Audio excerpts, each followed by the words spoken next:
this if you're an adventure lover. Aidan's deep-sea fishing trip turned into a heart-stopping ordeal. Aidan was just out for a routine fishing trip, hoping for a big catch. But when he felt a strong tug on the net, he thought he had snagged a massive fish, or maybe a submerged log. As he pulled harder, the resistance grew fiercer, throwing the boat off balance. Struggling to steady himself, Aidan squinted into the murky depths, trying to see what was caught. Then, without warning, the boat lurched violently. Aidan was tossed into the icy waters, his heart racing as he plunged into the unknown. What could be lurking beneath? And will Aidan make it out alive? Aidan's boots crunched on the familiar gravel road. He was home, but something was different. His shoulders slumped, his eyes downcast. Gone was the cheerful young man who had left the village a year ago.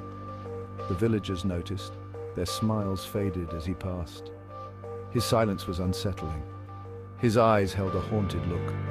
What happened to Aidan?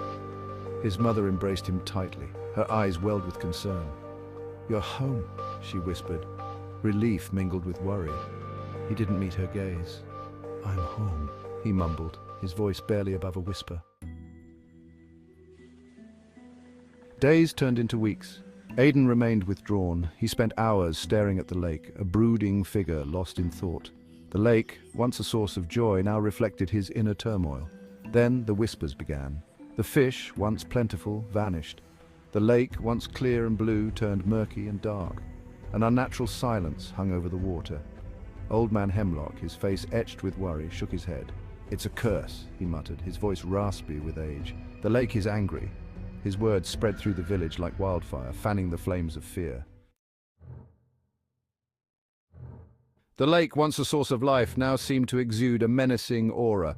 The villagers spoke in hushed tones, their voices laced with fear. Something was wrong, terribly wrong. One by one, livestock started getting sick.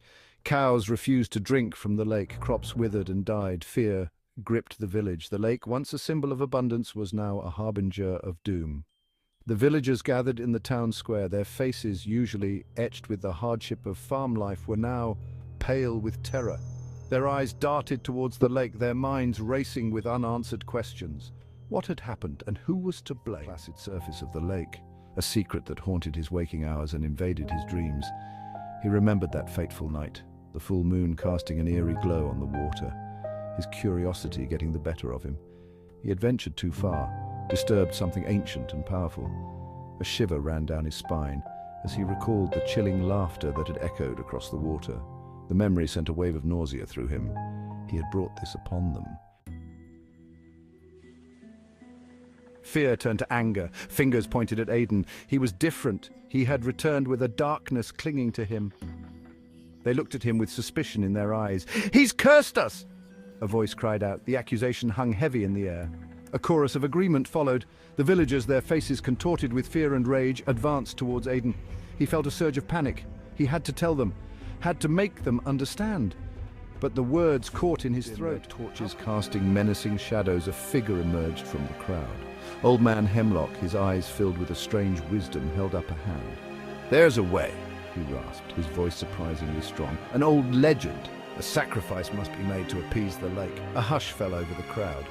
Their eyes, wide with a mixture of fear and hope, turned to Old Man Hemlock. Aidan's blood ran cold. Sacrifice? What did it mean? He looked at the faces around him, their features illuminated by the flickering torchlight. He was trapped, caught in a nightmare of his own making.